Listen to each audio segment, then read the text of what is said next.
Hans Bieluff. El nombre parece extranjero, europeo, pero es de acá, es el senador de la provincia de Montecristi en la República Dominicana y estará conversando con nosotros. Senador, bienvenido, buenos días, Despierta RD. Bienvenido. Muy buenos días y gracias por la invitación. Debiera de aplatanarme un poco y de Cabrera, que es el apellido de mi querida madre. Bieluff Cabrera, Cabrera. es verdad, lo que pasa es que nos hemos, siempre obviamos el apellido materno Pero y aquí debería ser el más importante. debiera de ser. Claro. Debería ser el primero. Dice un amigo que la mamá sí sabe que somos hijos de ella. Así es. Sí. Mire, senador, la provincia, Montecristi, todavía quedan comunidades con problemas muy serios por el tema de las lluvias, de María y de Irma. ¿Qué se está haciendo? ¿Cómo va evolucionando todo este proceso de recomposición económica y social allá en la provincia? Okay, bueno, ya las aguas han salido en un 98%. Ahora quedan los daños. Los daños a la agricultura, que para nadie es un secreto. Ya el ministro de Agricultura dijo más o menos la pérdida, Sí. ya que fueron en sí 2 huracanes y lo que sobró de José, que nos trajo muchas aguas. Muchas aguas. También. Y después María, que ya retocó. Y en las casas, donde una vez bajaron las aguas del río, pues empezó la tarea de limpiar y sacar el lodo, que quedó en muchas, pero muchas casas esta vez. Y entonces, senador, pasa todo esto, vuelven las aguas y vuelven los mismos problemas. Se ha sentado, se ha creado una especie de comisión allá en su provincia, me imagino que encabezada por usted, para sentarse con las autoridades del gobierno a buscar soluciones definitivas. Mira, las Naciones Unidas el año pasado, después de las aguas de octubre y noviembre, que fueron unas aguas que nos hicieron muchos daños, y la presa que nos hizo mucho daño, a diferencia de estas fueron aguas, lluvias, que las presas las cerraron un jueves a las 2 de la tarde, y después de ahí fueron aguas y aguas que nunca Santiago la había visto. Toda esa agua y todos los afluentes que terminan en Illaque terminaron pasando por Montecristi, donde culminaron. Esa vez se hizo un levantamiento con técnicos extranjeros, la sociedad civil, las autoridades locales, y lo que siempre se llega a la conclusión es la siguiente: no vale la pena, y ahí elogiaron la forma que el gobierno viene a ayudar a donde hubo problemas, porque de inmediato empiezan las reconstrucciones, las tablas que se pudieron las cambian, los pisos los cambian, le dan a Juárez, como ahora el plan social está haciendo. En el mismo sitio. En el mismo sitio. La conclusión es que esa gente deben de ser sacada de ese lugar. Y eso tiene su historial de cómo llegaron allá. Primero, porque no hay una autoridad municipal que le diga aquí no se puede construir. En los campos estamos como chivos sin ley, donde cualquiera hace una casa en la misma ribera del río, de un arroyo, área que siempre se inunda con las aguas y lluvias. Ahora tenemos ese problema. ¿Cómo tú sacas medio pueblo? Porque Palo Verde se llama Palo Verde y el ahogado. El ahogado. El nombre, el ahogado. Los americanos, cuando la Grenada Company, en esa zona del ahogado, nunca permitieron hacer viviendas. Una vez se fueron, pero la gente fueron tomando solares, y también algunos políticos irresponsables mandaban a la gente a tomar a la mala los solares para que hicieran su casa. Hoy esa zona le dicen los solares, porque hubo una vez en 1990 que un síndico mandó al pueblo a que tomaran esos solares, que era una propiedad privada. Entonces, la decisión hay que hacerla, y la decisión es que debe de hacer un muro, de gastar 700 millones en un muro, que eso es lo que más o menos se va a llevar el muro, solamente de Palo Verde, aparte de otros. Es mejor hacer 1000 casas, sacar 1000 viviendas pobres de allá. Y eso va a ser un averaje de 700,000 pesos por casa. Quiere decir que... Sí, quizá menos. Te digo el valor si tú la divides en 1000. Claro. Pero puede hacer que sean 1500 casas. Exacto. Que debe ser el precio más moderado, son casas pequeñas, y sacarlo de ahí una vez por todas y destruirla y sembrar, que la gente no vuelvan otra vez.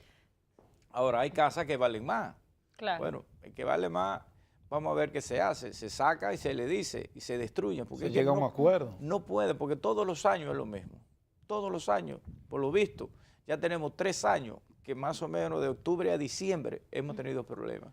Senador, ¿y hay comunidades que todavía se encuentran incomunicadas producto de las lluvias pasadas? No, ya todas hay comunicaciones, claro, alguna carretera, por ejemplo, la Manolo Tavares Justo, que es de Montecristi a Dajabón, se pasa ya hace 2 días, pero hay problemas, hay hoyos, pero eso se arreglan, y han habido accidentes porque algunas personas manejan de una forma inconsiderada, pero si van al paso, los pasan y la van a arreglar. Ya Obras Públicas empezó a arreglar. El impacto a los productores, ¿qué dicen los productores de allá de la provincia? Ustedes tienen una zona bananera de gran envergadura, gran parte del banano que se exporta pues sale de allá de la provincia de Montecristi. ¿Esa producción se pierde en su totalidad o parcialmente?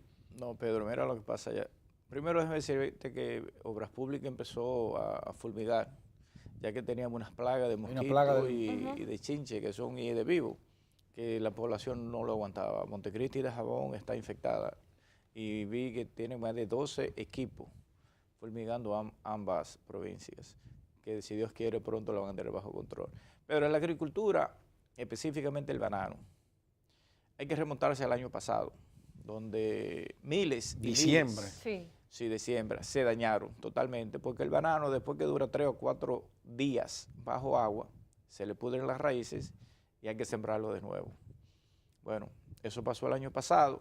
El Estado hizo préstamo blando a un 5, un 6% anual, le dio una gracia de 1 año, creo yo, porque el banano, igual que el plátano, dura de 9 meses desde que se siembra. Cuando ya iban a cosechar este año el fruto de la siembra del año pasado o a principio de año, entonces vino Irma, José y María, que la mayoría perdieron su cosecha. Todo. La cosecha con la cual iban a pagar esos préstamos que el Estado les cedió el año pasado.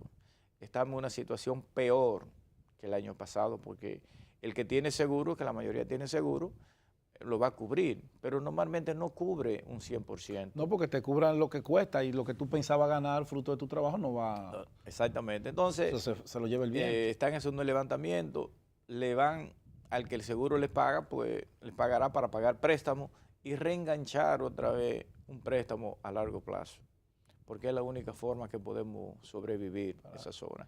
Y es bueno decir que duraron cerca de 10 días, 2 semanas, sin las gentes ir a poder a trabajar. Que también eso es otra calamidad que no se ve. ¿Se vive del día a día?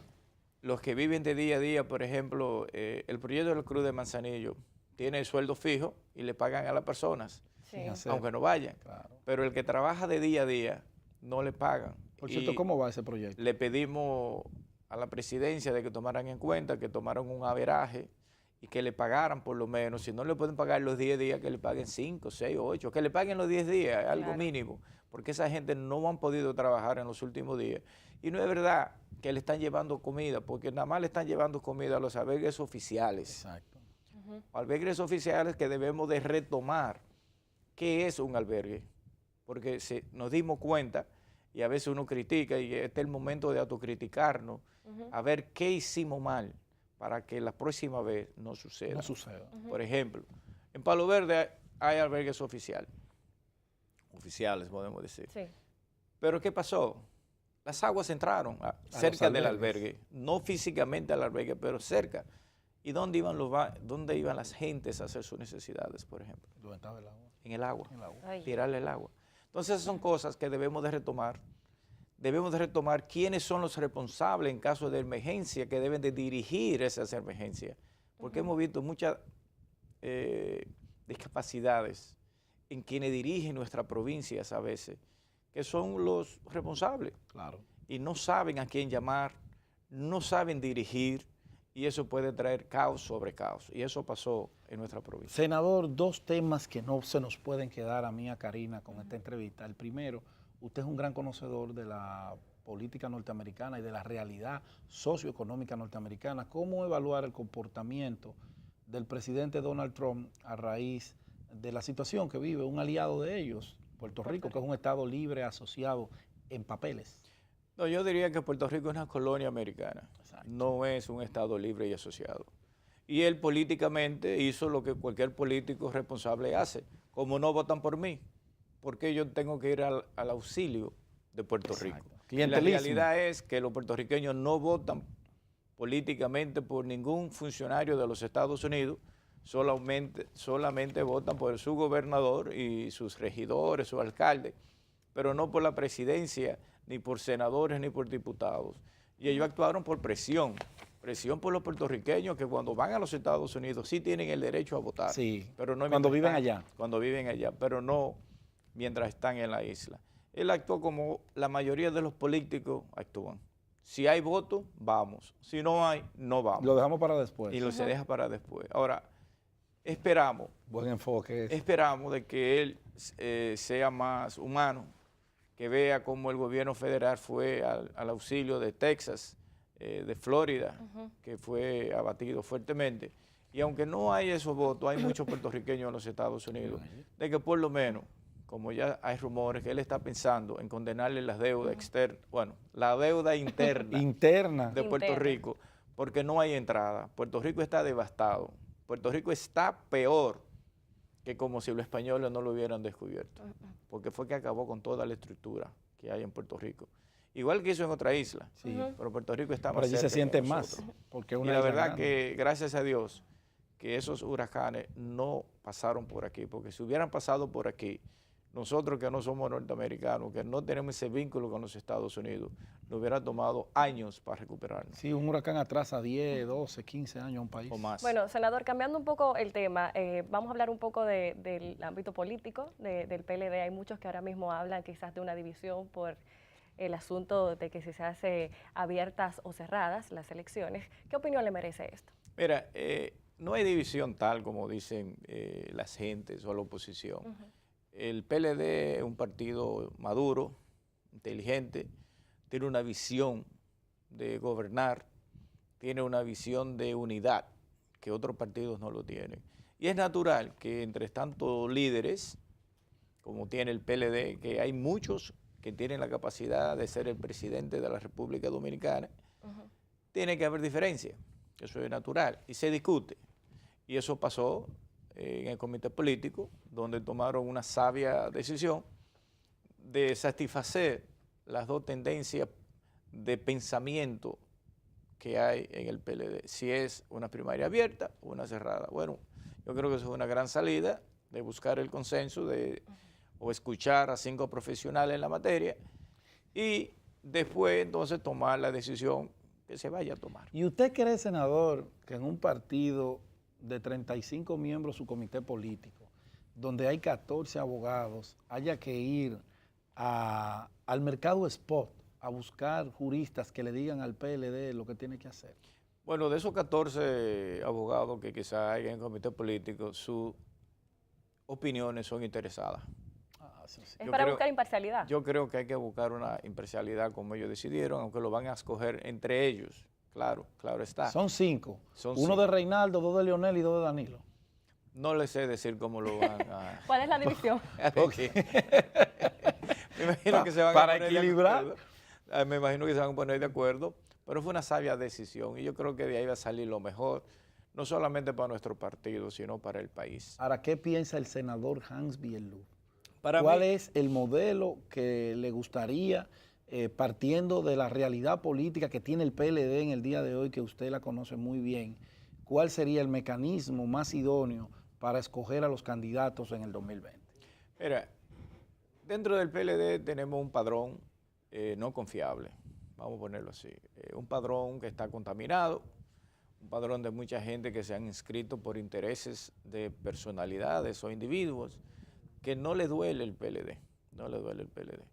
En un congreso se habló hace ya varios años de que se iba a dividir el partido entre partidistas que trabajen día a día en el partido. Otra vez, que miembros y simpatizantes.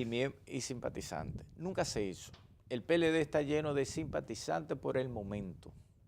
Y si esa es nuestra realidad, o hacemos un partido nuevo desde comité de base, los miembros del comité, no los miembros del comité de base, miembros simples del partido, hasta ser miembro del comité político. Porque no ha habido una elección de nuestras autoridades a ningún nivel desde yo no sé cuántos años. En el 2000. Y yo creo que ya la base del partido, los miembros partidistas del partido, no los simpatizantes, los miembros partidistas del partido, están exigiendo de que haya una elección de nuestras autoridades en el partido, de arriba hacia abajo o de abajo hacia arriba, pero que se cumpla, porque le hemos tronchado los liderazgos en locales y gente nueva de la comunidad, juventud, que tienen liderazgo cuando llegan a nuestro partido, se queman, se desaparecen, porque no hay forma de crecer políticamente en nuestro partido. Por ejemplo, aprobamos en el último congreso que todavía estamos, se aprobó lo que se convino. Se aprobó que para usted ser miembro del Comité Central tiene que tener 10 años de militancia activo en el partido. Hay gente que no tiene ni uno que llegó ahora. Mira, llegaron con cuotas, llegaron porque lo empujó un funcionario, porque fulanito lo recomendó y sigue la misma porquería. Entonces ahí se limita la juventud. Por ejemplo, cuando yo llegué a ser miembro del Comité Central no tenía 5 años. Y lo hice porque fui dirigente nacional a los 2 años de ser miembro del partido. Y teniendo 4 años y algo siendo miembro del partido, aspiré al Comité Central de mi provincia y gané y usted, en mi provincia. Usted ejerce el liderazgo principal de la provincia, la senaduría. Aparte de ser senador, que también lo que somos legisladores le toca, pero yo me la gané en el 2005 en mi provincia, donde derrotamos a los que estaban. Subimos 3 nuevos, derrotamos a los que estaban esa vez. Entonces, cuando yo quería aspirar a ser presidente de mi partido en la provincia, no he podido. No se pudo porque no hubo proceso. Lo van extendiendo y ya tengo 17 años como miembro del partido y por lo visto el techo mío internamente está llegando. Yo me hice adulto esperando el chance de la juventud. Exactamente. Ahora hay que darle la oportunidad. Ahora yo tengo que prohijar a los jóvenes. Exactamente. Entonces, esas son de las cositas que mientras estamos hablando de primaria deberíamos estar hablando nosotros de cómo fortalecer más el liderazgo de nuestro partido. Senador, se nos fue el tiempo. Eso solamente se va a dar si el PLD pierde las elecciones en el 20 y eso como que está dudoso. Bueno, esperamos que no sea así, Pedro, porque decía un amigo nuestro de la oposición que es mejor estar arriba con presión. Con presión y no abajo deprimido o algo así. Con depresión. Con depresión. Quiere decir que no creo que esa sea la salida de nosotros de que perder. Yo creo que debemos de autocriticarnos y mejorar lo que nosotros estamos haciendo. Senador, muchísimas gracias. Gracias a ustedes. Compartir con nosotros esta mañana Karina Alarcón, José Rivas. Y este servidor Pedro Jiménez se despiden hasta mañana, no sin antes desearles que tengan un feliz resto del día. Hasta mañana.